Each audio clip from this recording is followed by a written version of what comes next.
สวัสดีครับคุณผู้ชมคุณผู้ฟังทุกท่าน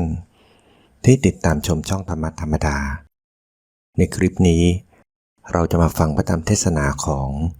หลวงปู่สิมพุทธจโรวัดถ้ำผาปล่องจังหวัดเชียงใหม่ด้วยกันครับโดยจะเสนอพระธรรมเทศนาเรื่องความตายมีอยู่ตลอดเวลาเรามาฟังหลวงปู่สิมท่านเทศสอนด้วยกันครับ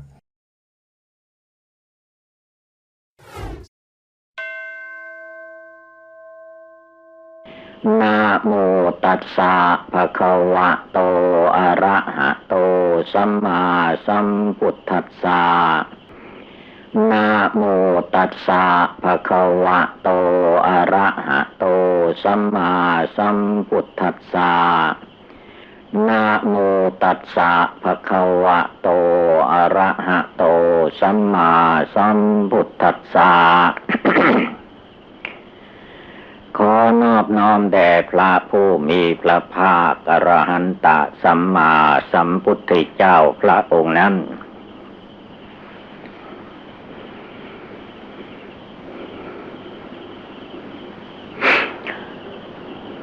ณบัดนี้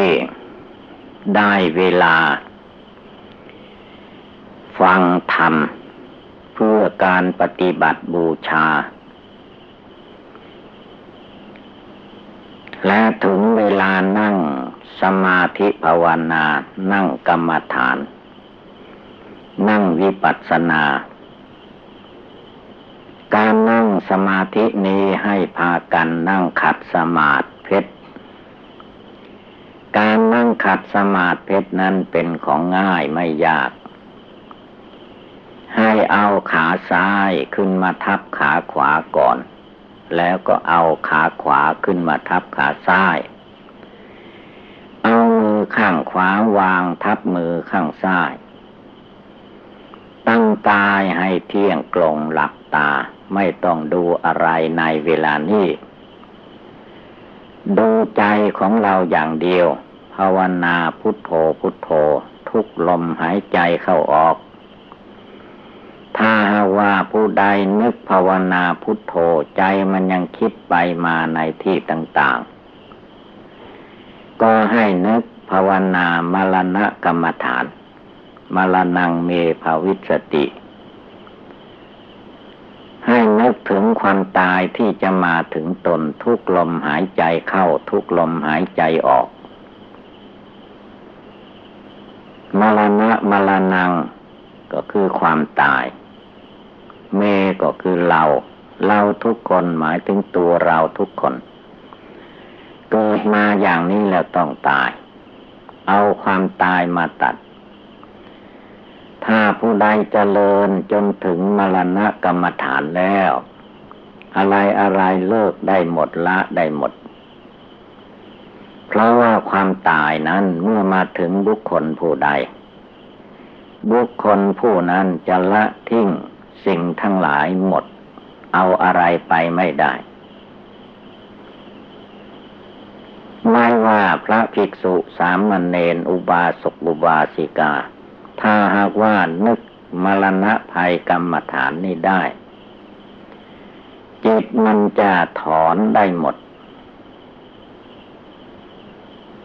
ถ้าเอาความตายมาตัดแล้วตัดได้หมดเพราะว่า คนผู้ที่เขาตายไปเขาไม่ได้อะไรแม้แต่สตางค์แดงเดียวก็เอาไปไม่ได้บางคนเขายังทดลองดูว่ามันจะเอาไปได้ถึงเมืองผีได้ไหมเอาเงินบาทเงินเหรียญยัดใส่ปากให้ก็ไปถึงป่าช้าเผาไฟแล้วก็ไปเห็นกองอยู่ที่กองฟอนกองไฟนั่นแหละบาทเดียวก็เอาไปไม่ได้นี่แหละจึงให้พากันคิดอ่านภาวนาให้ดีแล้ววันนี้ก็เป็นวันมิ่งมงคลตั้งแต่เช้ามาดินฟ้าอากาศก็ไม่กีดกันภาวนาของพวกเราทั้งหลายฝนจากเม็ด เม็ดหนึ่งก็ไม่ตกลงมากลัวพวกเราจะขี้เกียจภาวนาเทวดาดินฟ้าเพิ่นก็กั้นไว้ไม่ให้ฝนตกแต่ว่าให้แดดออกแต่เช้ามีแดดออกมาจนร้อน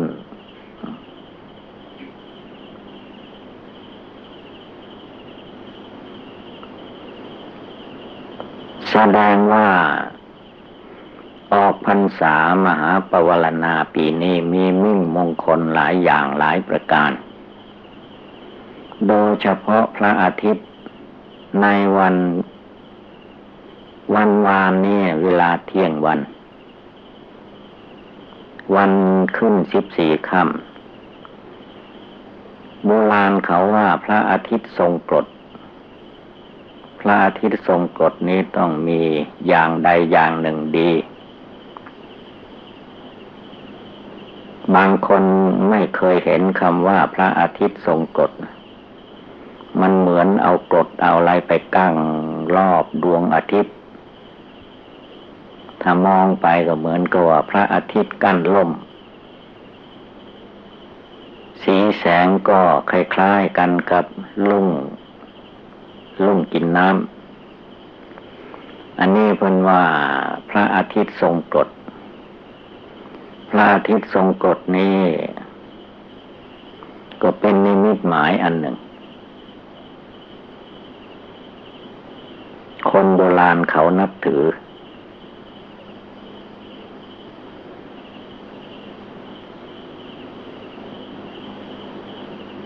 แต่ว่า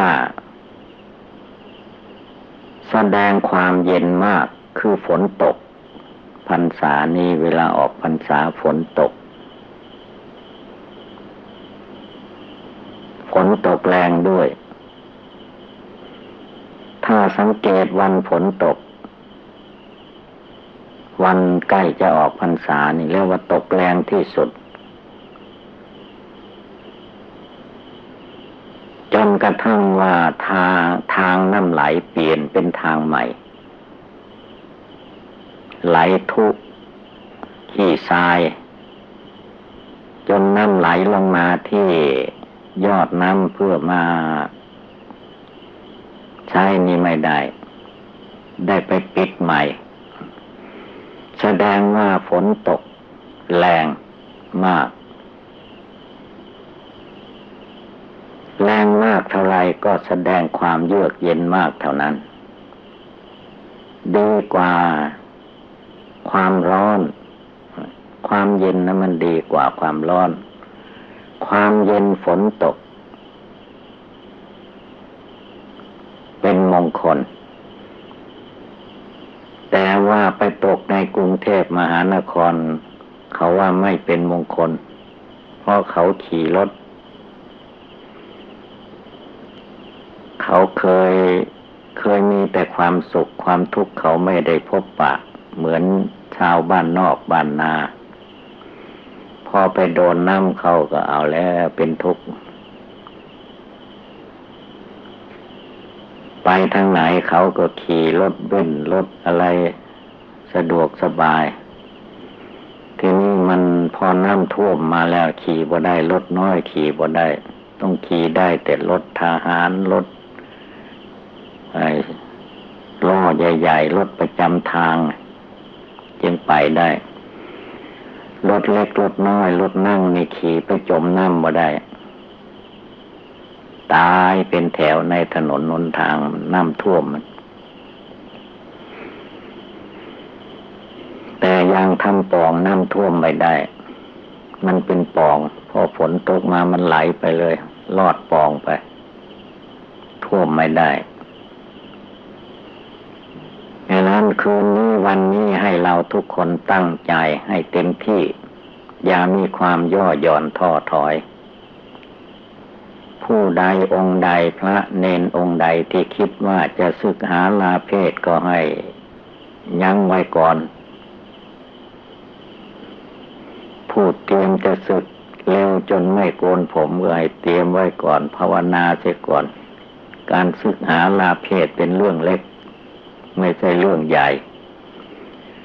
เ รื่องใหญ่มันเป็นเรื่องภาวนาละกิเลสให้ได้ ถ้าเราทุกคนตั้งใจภาวนาละกิเลสแล้วอันนี้เป็นเรื่องใหญ่แต่ความคิดสั้นของคนที่ไม่ภาวนาก็คิดว่าการศึกหาลาเพศไปสู่ฆราวาสญาติโยมนั้นมันเป็นของดีมันคิดไปนั้นแต่ในวงกลับ การศึกหาลาเพศไปนั้นไม่ใช่มันการดีมันไปเพิ่มความทุกข์อีกหลายอย่างหลายประการอันที่เราว่ามีความสุขนั่นแหละมันเป็นความทุกข์ในทางพุทธศาสนากล่าวง่ายๆก็คือว่ามีทรัพย์สินเงินทองใช้จ่ายแล้วก็มีความสุขแต่เราหารู้ไหมว่าทรัพย์สินเงินทองแก้วแหวนแสนสิ่งที่มนุษย์สมมติว่าเป็นสมบัติอันมีค่ามีราคามันมีภัยอันตรายอยู่ในตัวถ้ามีเงินทองมากไปมาทางไหนเขาขโมยเขารู้ว่านายคนนั้นยายคนนั้นมีสตางค์มากเขาจะทุบหัวบ้างถ้ามันรวยมากก็จับไปไถเอาสตางค์อันตรายมันมีมากในทรัพย์สินเงินทองโลกิยะทรัพย์ของโลกสู้โลกุตละทรัพย์ไม่ได้โลกุตละทรัพย์นั้นไม่มีใครที่จะมาลักขโมยปล้นจี้ก็ไม่มีแต่เขาจะเอามาให้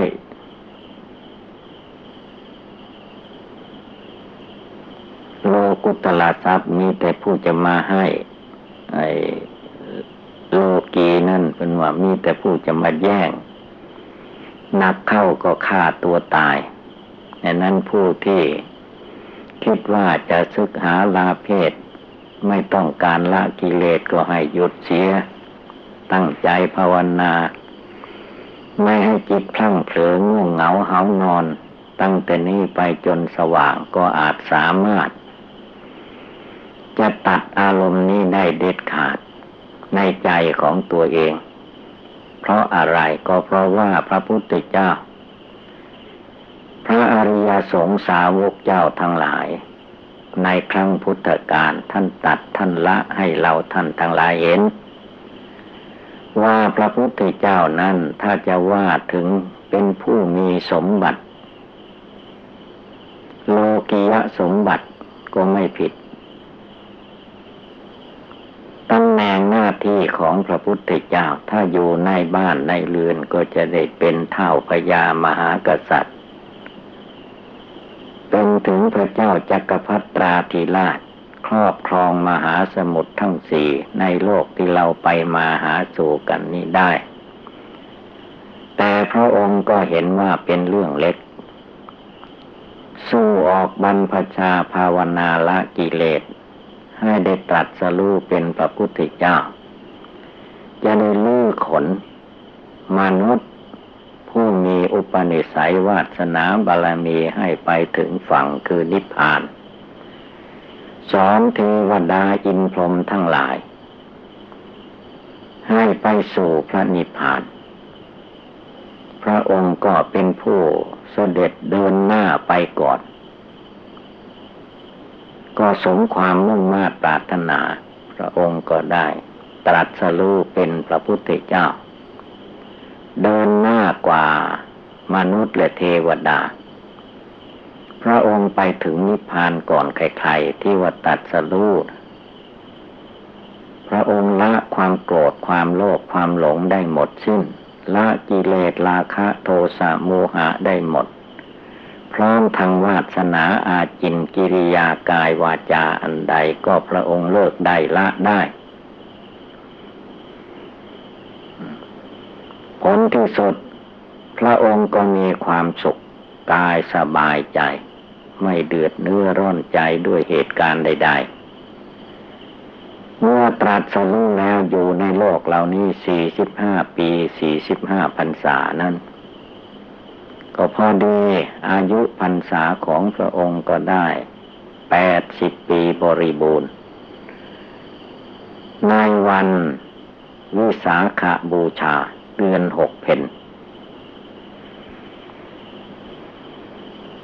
ก็ดับขันธ์เข้าสู่นฤพาน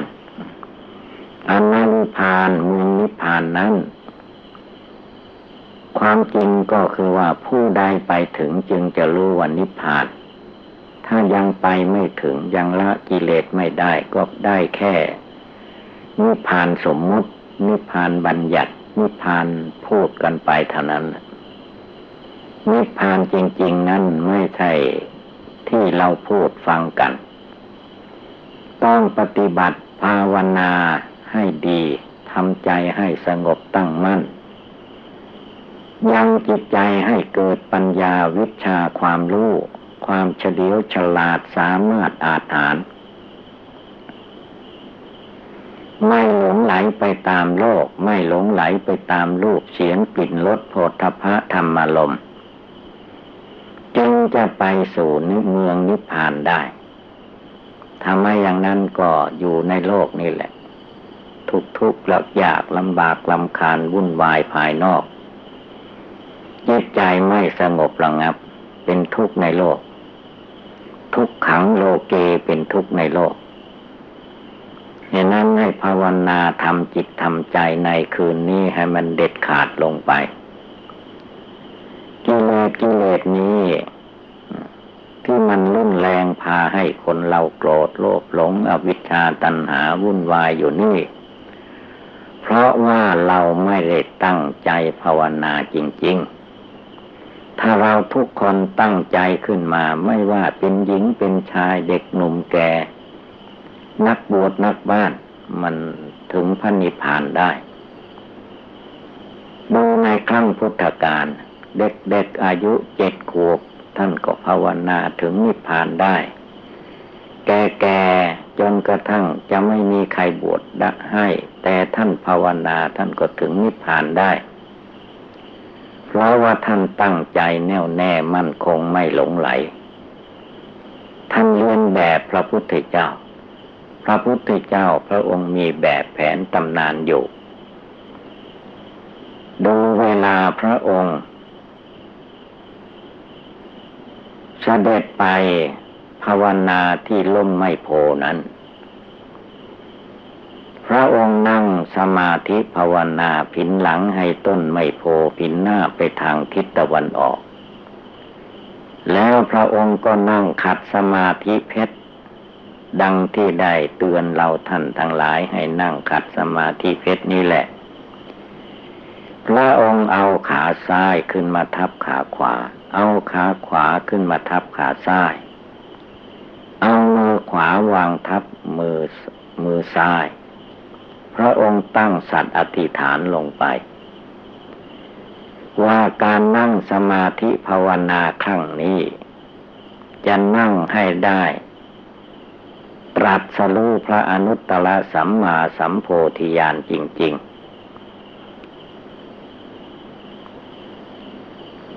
จะไม่ห่วงในชีวิตจิตใจถ้าหากว่าไม่ได้สำเร็จเป็นพระพุทธเจ้าก็จะไม่ลุกจากที่นี้เป็นอันขาดแม้เลือดเนื้อเชื่อไขจะเหือดแห้งไปเหลือแต่หนังหุ้มกระดูกก็ตามทีคือว่ามันจะตายพระองค์ก็ยอมตายในที่นั่งนี้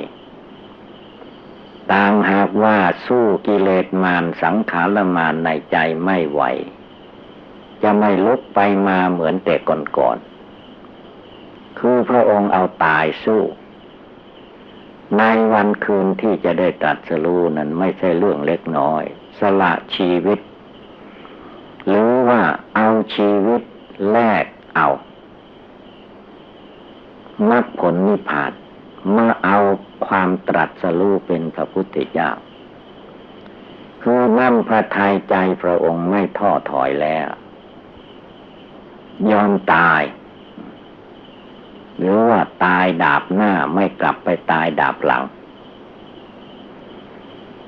เมื่อพระองค์ระลึกถึงทานบารมีศีลบารมีเนกขัมมะบารมีปัญญาบารมี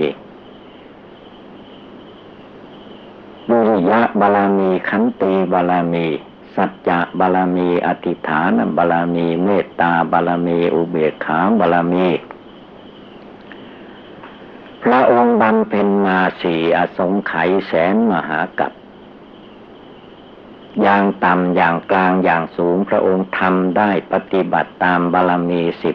10เป็นบารมี30ทัศบริบูรณ์น้ำพระทัยใจพระพุทธเจ้าไม่มีความท้อถอยไม่กลัวตายด้วยเพราะพระองค์มองเห็นว่าจะกลัวเมื่อถึงเวลาตายมันก็ตายไม่กลัวเมื่อถึงเวลาตายมันก็ตายคนเราเกิดมาในโลกนี้ความตายไม่มีใครจะหลบหลีกได้ในขณะเดียวความเจ็บไข้ได้ป่วยทุกข์ภัยต่างๆก็หลีกไม่พ้นเกิดมาแล้วจะไม่ให้เจ็บไข้ได้ป่วยก็ไม่ได้เกิดมาแล้วบางคนตาไม่ต้องการเป็นคนตาบอดก็เป็นคนตาบอดไปได้หูไม่หนวกเป็นคนหูหนวกไปก็มีการมีชีวิตอยู่ในโลกนี้ไม่มีอะไรแน่เหลืออยู่แต่เวลาปัจจุบันนี้เท่านั้นเรียกว่าทุกลมหายใจเข้าออกตั้งใจภาวนาพุทโธทุกลมหายใจเข้าออกจริงๆเมื่อดวงจิตดวงใจของแต่ละบุคคลนั่นแหละมีกำลังขึ้นมาไม่กลัวตายอย่างพระพุทธเจ้ามรรคผลนิพพานย่อมเป็นของเราทุกคนแต่ถ้าเราเป็นคนกลัวตายอยู่ไม่ได้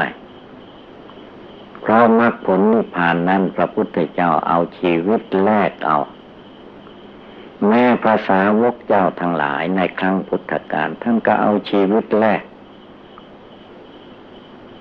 เอาชีวิตแลกแล้วก็ได้ถ้าไม่ยอมเอาชีวิตแลกแล้วก็ไปไม่ถึงไปไม่รอดมันมีความเจ็บปวดทุกขเวทนาอย่างใดอย่างมันก็ไปคล้องอยู่แค่นั้นถ้าเอาชีวิตแล้วอันแรกคือว่าเราจะไม่ท้อถอยเรื่องตายเอาไว้ข้างหลังไม่ต้องเอาไว้ข้างหน้าถ้าใครเอาความตายไว้ข้างหน้าล่ะกลัวตายอยู่ตลอดเวลาไปไม่ถึงไปไม่ได้เพราะว่าพระนิพพานเมืองนิพพานโบราณอาจารย์เจ้าทั้งหลายท่านจึงตั้งไว้ว่าผู้จะไปถึงเมืองนิพพานได้จะต้องไปถึงฟากหนองหมาตายไว้อย่างนั้นคำว่าหนองหมาตายก็คือว่าไกลที่สุดสละชีวิตแลกเอาเหมือนหมามันตายอย่างนั้นไม่ห่วงชีวิตเราบำเพ็ญทานมาเต็มที่แล้วจะไปหวั่นไหวทำไมเรารักษาศีลมาเต็มที่แล้วจะหวั่นไหวอย่างไรเราตั้งอกตั้งใจปฏิบัติบูชาภาวนาอยู่เพื่อความพ้นทุกข์ไปหวั่นไหวทำไมให้ดวงจิตดวงใจนี่แหละเกิดธรรมปีติยินดีในธรรมวินัยสัตถุศาสนาคำสอนของพระพุทธเจ้าเต็มที่ว่าเราจะต้องเสียสละทุกอย่างจึงจะได้เข้าถึงซึ่งมรรคผลนิพพานถ้าเราไม่เสียสละจริงๆเราก็ได้แค่เล็กๆน้อยๆไม่สมบูรณ์แบบเราต้องเสียสละให้หมด มีอะไรอะไรก็เลิกละออกไปให้หมดสิ้นเดี๋ยวว่าข้ามไปข้ามศพไปข้ามตายไปข้ามเจ็บไข้ได้ป่วยไปให้ได้การภาวนานี้ไม่ได้หมายว่าไม่ให้ร่างกายแก่ชราและไม่ให้ร่างกายนี้เจ็บไข้ได้ป่วยไม่ใช่รูปขันธ์ก้อนธาตุกรรมฐานอันนี้นั้นเมื่อเกิดมาเป็นตัวตนคนเราอย่างนี้แล้วไม่ว่าหญิงไม่ว่าชายไม่ว่าคฤหัสถ์ไม่ว่านักบวชพระภิกษุสามเณรพระขาวนางชีเหมือนกันหมดแก่ชราไปทุกวันเวลาเจ็บไข้ได้ป่วยอยู่ตลอดเวลาแต่เราไม่ภาวนาจึงไม่เห็นความจริงแล้วร่างกายสังขารนี่เราเยียวยาพยาบาลอยู่ตลอดกาลดูตั้งแต่เราเกิดมาเมื่อยังกินข้าวไม่ได้ก็ดื่มน้ำนมแม่สมัยนี้ก็ดื่มน้ำนมงัวบ้างก็ใหญ่ขึ้นมาโดยลำดับอันรูปร่างกายนี่นะมันเหมือนกับผีหลอกตัวเล็กๆเมื่อมีอาหารหล่อเลี้ยงก็ใหญ่ขึ้นใหญ่ขึ้นจนเป็นคนใหญ่เมื่อใหญ่หมดขีดแล้วทีนี้ก็หมดความใหญ่ลดความใหญ่ลงมาเมื่อหนังมังสังเหี่ยวแห้งสำรุดทรุดโทรมไปเป็นธรรมดาทีนี้มันก็ถึงขั้นมันจะดับแตกดับตายเป็นกฎธรรมดาของโลกนี้เป็นอยู่อย่างนี้ถ้าผู้ภาวนาทำใจให้สงบตั้งมั่นแล้วย่อมมองเห็นเองในจิตใจนั่นเองมองเห็นชราความแก่เป็นอยู่ตลอดเวลาใครจะห้ามอย่างไรมันก็ไม่ฟังอันความเจ็บไข้ได้ป่วยมันก็มีอยู่ในตัวนั่นแหละเมื่อมันยังไม่กำเริบสืบสารก็ว่าเราอยู่ดีสบายคงไม่ตายง่ายๆที่ไหนได้คนดีๆอยู่เดี๋ยวก็ได้ข่าวตายไปแล้วจะไปทวงเอากับพญามัจจุราชคือความตายก็ไม่ได้เพราะมันเป็นกฎธรรมดาของรูปนามกายใจของมนุษย์เกิดมาแล้วมันต้องตายแน่ๆใครแก้ไม่ตกมีทางแก้อยู่ก็แก้ด้วยการนั่งสมาธิภาวนาเดินจงกรมภาวนาไม่ให้จิตใจท้อแท้อ่อนแอยังจิตใจให้มีความสงบตั้งมั่นอยู่ในธรรมปฏิบัติจนทุกขณะทุกเวลาจิตใจสงบระงับเยือกเย็นสบายแล้วจิตใจดวงที่สงบระงับเยือกเย็นสบายนี่แหละจะต้องเจริญพิจารณาให้เห็นตามความเป็นจริงคือว่านามรูปกายใจตัวตนคนเราทุกคนนี่แหละไม่มีอะไรจะเที่ยงแท้แน่นอนยั่งยืนเป็นอยู่อย่างนี้ตลอดไปดูว่าเราอยู่ในท้องแม่คลอดออกมาตัวน้อยนิดเดียวทำไมมันใหญ่โตขึ้นมาจนกระทั่งไปมาด้วยตนเองทำมาหาเลี้ยงชีพวุ่นวายอยู่ในโลกนี้ผลที่สุดก็ต้องชำรุดทรุดโทรม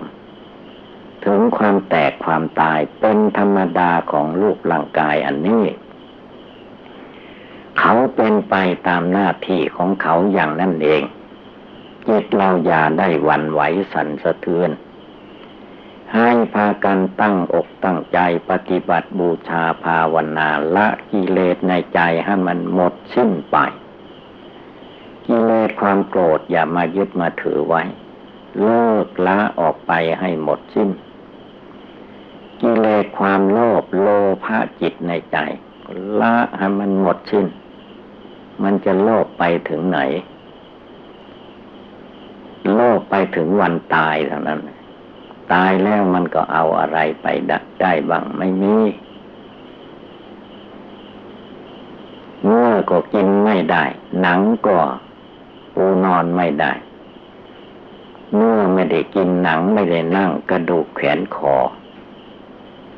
อย่ามามัวยึดมั่นถือวันว่าตัวกูของกูตัวข้าของข้าถามมันดีๆว่าเป็นตัวกูของกูที่ไหน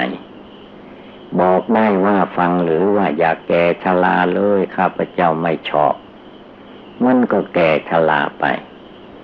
ผมงอกข้าก็ไม่ชอบมันก็งอกไป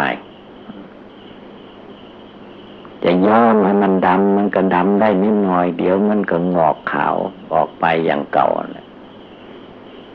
ภาวนาทำความเพียรละกิเลสเอากิเลสราคะให้มันหมดไปเอากิเลสโทสะให้มันหมดไปละกิเลสโมหะให้มันหมดไปสิ้นไป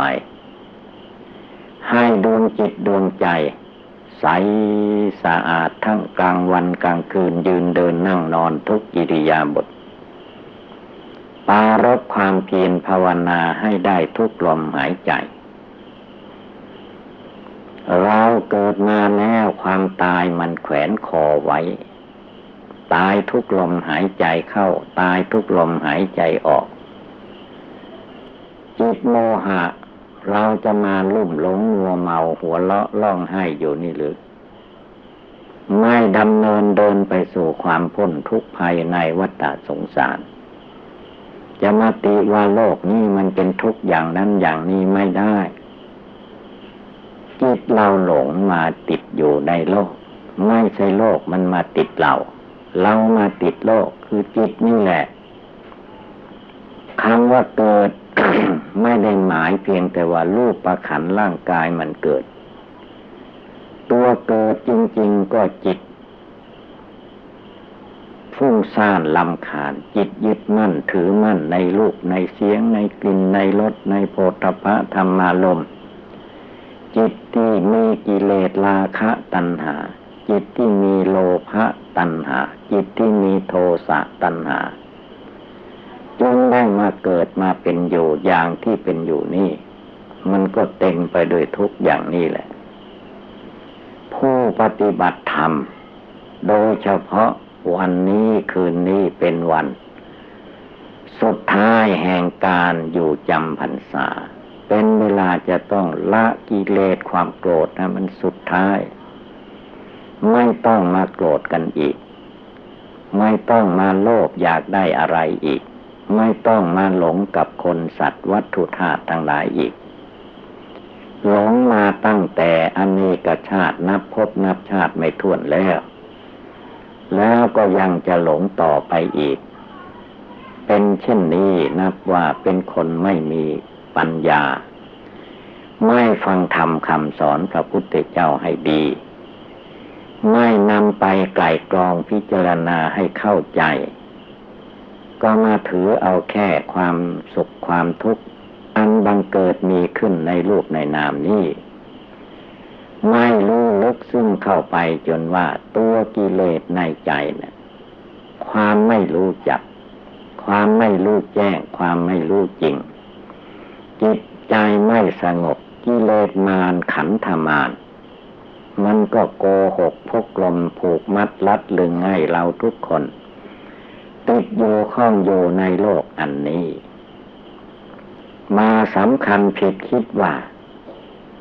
เราจะอยู่ได้ชั่วฟ้าดินสลายแต่ที่ไหนได้คนเราที่เกิดมานี่บางคนพอเกิดมาวันนั้นตายวันนั้นก็มีเกิดมาอาทิตย์นั้นตายอาทิตย์นั้นก็มีเกิดมาเดือนนั้นตายในเดือนนั้นก็มีเกิดมาปีนั้นตายในปีนั้นก็มี2 ปีตาย3 ปีตาย10 ปีตาย20 ปีตาย30 ปีตาย40 ปีก็ตายได้50 ปีก็ตายได้ 60 ปีก็ตายได้70 ปีก็ตายได้80 ปีก็ตายได้90 ปีก็ตายได้100 ปีก็ตายได้100 ปีก็ตายความตายมันไม่ได้มีกฎเกณฑ์อย่างไรหายใจเข้าไปหายใจออกไม่ได้ก็ตายหายใจเข้าไปหายใจออกมาที่เราเห็นอยู่นี้ก็ตายได้ทุกลมหายใจด้วยเหตุนี้พระศาสดาสัมมาสัมพุทธเจ้าทุกๆพระองค์ชีวิตมันน้อยนิดเดียว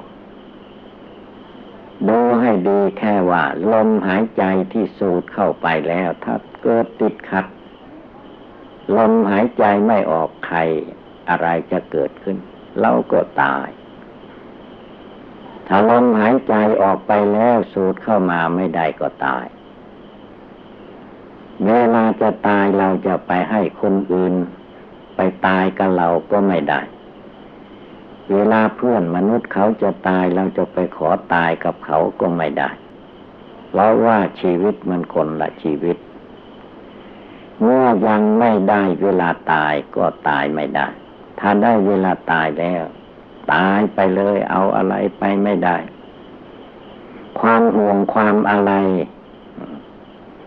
สามีของเราภรรยาของเราลูกของเราหลานของเราพ่อของเราแม่ของเราปู่ย่าตายายของเราเหล่านี้ทั้งหมดเอาไปไม่ได้ดูคนอื่นเขาตายเอาอะไรไปได้เลือกสวนไร่นาถิ่นฐานบ้านเรือนตึกรามอะไรเขาเอาไปได้ที่ไหนตายแล้วก็ทิ้งไว้แค่นั้นคนอื่นยังไม่ตายกิเลสเขายังไม่หมดก่อนสืบต่อไปเอากิเลสต่อไปอีกก็ไปถึงแค่วันตายเหมือนกันไม่มีใครเลยวันตายไปได้บัดนี้สมควรแล้วที่เราทุกคน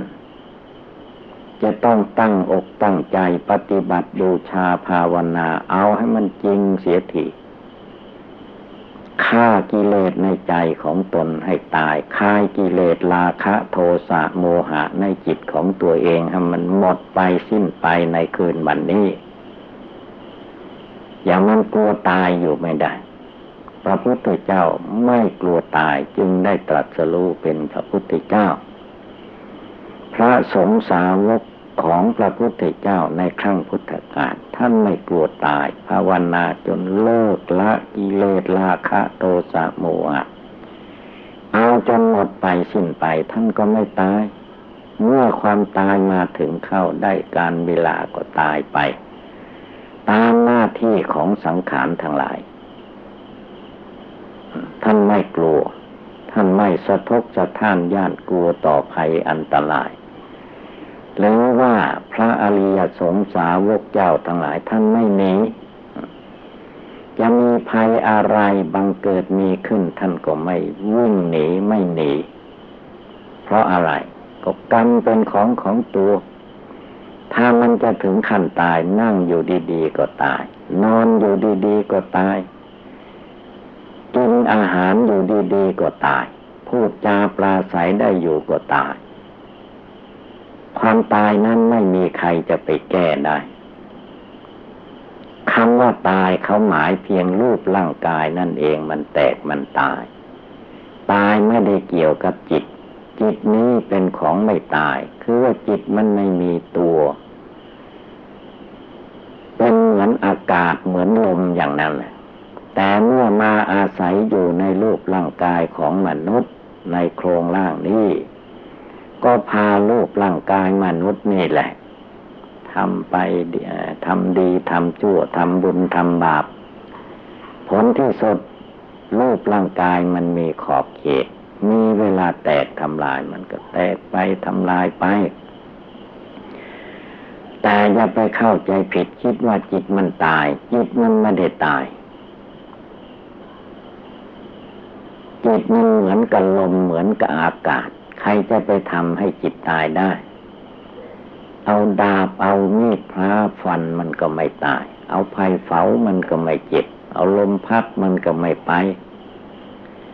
มันไม่อยู่ที่ไหนมันก็อยู่ที่นั่นแหละรูปขันธ์นี่เป็นที่อยู่ของจิตอาศัยอยู่ในรูปขันธ์ดวงจิตผู้รู้อยู่ในตัวในใจเราต้องตั้งใจกำหนดพิจารณาเอาให้อยู่หมัดอยู่มืออย่าไปอ่อนข้ออย่าไปท้อถอยพระพุทธเจ้าท่านไม่ท้อถอยพระสงฆ์สาวกอุบาสกอุบาสิกาในครั้งพุทธกาลท่านไม่ท้อถอยท่านตั้งใจปฏิบัติบูชาภาวนาละกิเลสให้หมดไปสิ้นไปจนถึงซึ่งนิพพานเมื่อลูกแตกน้ำดับท่านก็เข้าสู่นิพพานที่ว่านิพพานังปรมังสุขขังนิพพานเป็นสุขนิพพานเป็นสุขไม่ใช่ว่าสุขเพราะได้เห็นรูปได้ฟังเสียงได้ดมกลิ่นลิ้มรสกายถูกต้องโผฏฐัพพะใจคิดธรรมารมณ์แล้วก็มีความสุขไม่ใช่อย่างนั้นสุขก็คือว่าท่านไม่มายึดหน้าถือตาไม่มายึดตัวถือตนไม่มายึดเขายึดเราไม่ยึดเอาว่าธาตุสี่ขันธ์ห้าอายตนะทั้งหลายนี้เป็นตัวเราเป็นของเราท่านเห็นว่ามนุษย์และสัตว์ทั้งหลายมันหลงผิดคิดว่าเป็นตัวตนจึงได้มาวนเวียนอยู่ในโลกในวัฏสงสารอันแสนทุรกันดารนี้อยู่ผู้ปฏิบัติธรรมในทางพุทธศาสนามารู้แจ้งแทงตลอดว่ารูปนามไม่เที่ยงจริงอย่างนี้รูปนามเป็นก้อนทุกข์เป็นกองทุกข์อย่างนี้รูปนามไม่ใช่ตัวตนของเราอย่างนี้เมื่อไม่ใช่ตัวตนของเราล่ะทำไมจิตจึงมายึดหน้าถือตามายึดตัวถือตนมายึดเรายึดของเรายึดถือแล้วได้อะไรก็ไม่มีอะไรได้แต่กิเลสราคะได้แต่กิเลสโทสะได้แก่กิเลสโมหะเต็มไปหมดเมื่อมีตัวกิเลสอันนี้เกิดขึ้นมาก็มายึดมาถือวุ่นวายอย่างที่โลกเขาวุ่นวายอยู่อย่างนี้แหละ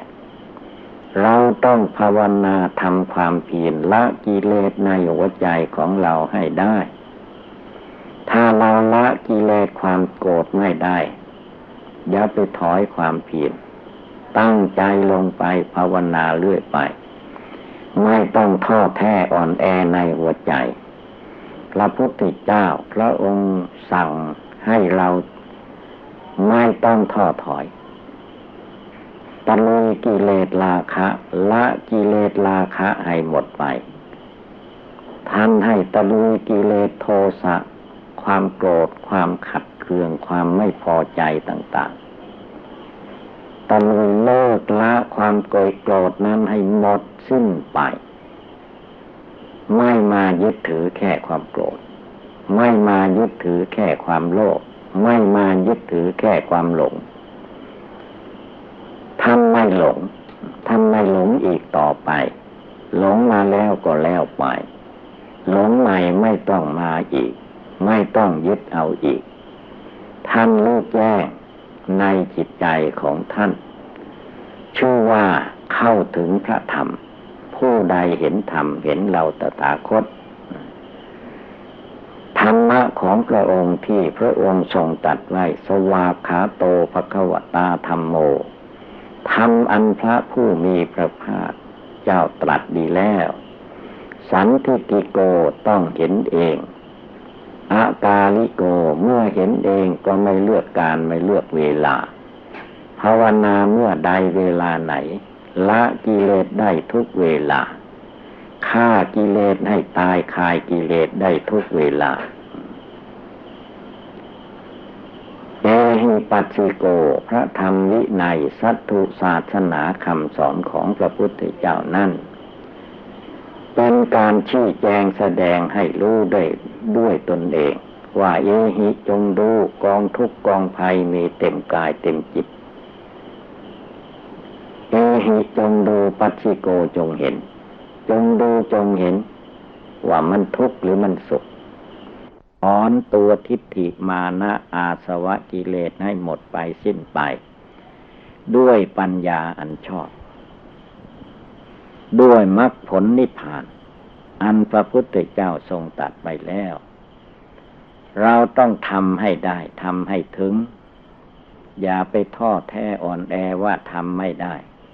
ทำไม่ได้มันจะตายเลยตายก็ให้มันตายไปสิเอากิเลสให้มันตายไปร่างกายมันไม่ตายกิเลสราคะกิเลสโทสะนี่แหละผู้ใดเลิกได้ละได้ยิ่งเป็นยาวิเศษละกิเลสให้เบาบางหมดสิ้นไปเป็นจิตใจอันไม่วุ่นวายภายนอกแล้วก็วันนี้ทุกๆคนถ้าว่าตัดละกิเลสความโกรธไม่ได้อย่าไปหลับไปนอนตัดละกิเลสความโลภโลภะจิตในจิตใจไม่ได้อย่าไปนอนภาวนาเอาให้มันตลอดแจ้งตัดกิเลสละกิเลสความหลงในใจไม่ได้อย่าไปท้อถอยพระพุทธเจ้าอยู่ในตัวในใจนี่แหละผู้ใดตั้งอกตั้งใจปฏิบัติบูชาภาวนาไม่ท้อถอยเดินหน้าไม่ต้องถอยหลังก้าวไปไม่ต้องหยุดก้าวไปก็คือว่าภาวนาอยู่ในใจนั่งก็ภาวนาพุทโธนอนก็ภาวนาพุทโธยืนเดินไปมาที่ไหนก็ภาวนาพุทโธภาวนาตายอยู่ทุกเวลานั่นเองคนเรามันนั่งอยู่ดีๆก็ตายได้นอนอยู่ดีๆก็ตายได้เวลามันจะตายมันไม่ได้มีการบอกล่วงหน้าถึงเวลามันก็ตายเอาเมื่อมันผู้อื่นเขาเจ็บเขาไข้เขาตายมันยังอยู่ห่างไกลเมื่อถึงเวลาตัวเราร่างกายขาสองแขนสองศีรษะหนึ่งนี่แหละมันเจ็บขึ้นมาแล้วแม้ยังไม่ถึงขั้นตายจิตมันก็ดิ้นวุ่นวายแล้วเหตุนั้นผู้ปฏิบัติธรรมกรรมฐานจงเป็นผู้ยกจิตใจนี้ให้มีพละกำลังให้มีความสามารถอาจหาญเต็มที่ถ้าจิตใจผู้รู้อยู่ภายในมีความสงบตั้งมั่นไม่หวั่นไหวไม่มีอะไรกลัวความกลัวย่อมหมดไปความลุ่มหลงมัวเมาต่างๆย่อมหมดไปเหลือแต่จิตใจที่บริสุทธิ์ผ่องใสสะอาดปราศจากมลทินโทษเป็นผู้มีจิตใจอันหนักแน่นเหมือนพื้นปสุธาหน้าแผ่นดินไม่มีสิ่งใดที่จะมาทำให้สั่นสะเทือนได้นี่แหละเราท่านทั้งหลายผู้ประพฤติดีปฏิบัติชอบในทางพุทธศาสนานี้จะต้องร่วมกำลังในใจของตนรวมใจให้เป็นดวงหนึ่งดวงเดียวสงบระงับตั้งมั่นอยู่ในธรรมปฏิบัติมีจิตใจอันเข้มแข็งสามารถอาจหาญไม่ไปยึดเอาความกลัวเหน็ดกลัวเหนื่อยกลัวเมื่อยกลัวหิวกลัวเป็นกลัวตายไม่เอาทั้งนั้นเวทิตโพพึ่งรู้แจ้งปัจจตังจำเพาะจิตวินยูชนทั้งหลายผู้ปฏิบัติธรรมทั้งหลายต้องโอปนญิโกน้อมเข้ามาเตือนใจของเราได้ทุกเวลาไม่ว่าเราจะนั่งจะนอนจะยืนจะเดินไปมาที่ไหนก็ตามเตือนตนด้วยตนเองปฏิบัติชำระจิตใจด้วยตนเองยังจิตใจให้บริสุทธิ์หลุดพ้นออกจากกิเลสราคะโทสะโมหะให้ได้จนพละกำลังความสามารถอาจหาญเต็มที่เมื่อพละกำลังความสามารถอาจหาญเต็มที่แล้วจิตใจก็จะแจ้งใสหมดจดสะอาดปราศจากมลทินโทษมีจิตใจอันสามารถอาจหาญจริงๆเลิกละกิเลสตัณหามานะทิฏฐิให้หมดสิ้นไปนั่นแหละสาวกโกสาวกของพระพุทธเจ้าไม่ใช่เป็นสาวกเพียงพูดได้คิดได้เท่านั้นสาวกของพระพุทธเจ้าจริงๆละ กิเลสในใจให้มันเบาไปบางไปหมดไปสิ้นไปไม่มายึดหน้าถือตาไม่มายึดชาติยึดตระกูลมายึดอะไรต่อมิอะไรไม่มีท่านเป็นผู้เลิกละปลดปล่อยหมดทุกสิ่งทุกอย่างเหตุนั้นเราท่านทั้งหลายเมื่อได้ยินได้ฟังแล้วก็ให้กำหนดจดจำนำไปประพฤติปฏิบัติก็จะได้รับความสุขความเจริญในทางพุทธศาสนาดังแสดงมาก็สมควรด้วยกาลเวลาเอวังก็มีด้วยประกาศนีสัพพิติโยวิวัชชันตุสัพพโลกโควินัสสตุมาเตภวัตวันตรายโยสุขีทีฆายุโกภวะอภิวาทนาสีริสนิจจังวุธาปจายิโนจัตตารโอธรรมาวทันติอายุวันโนสุขังภาลัง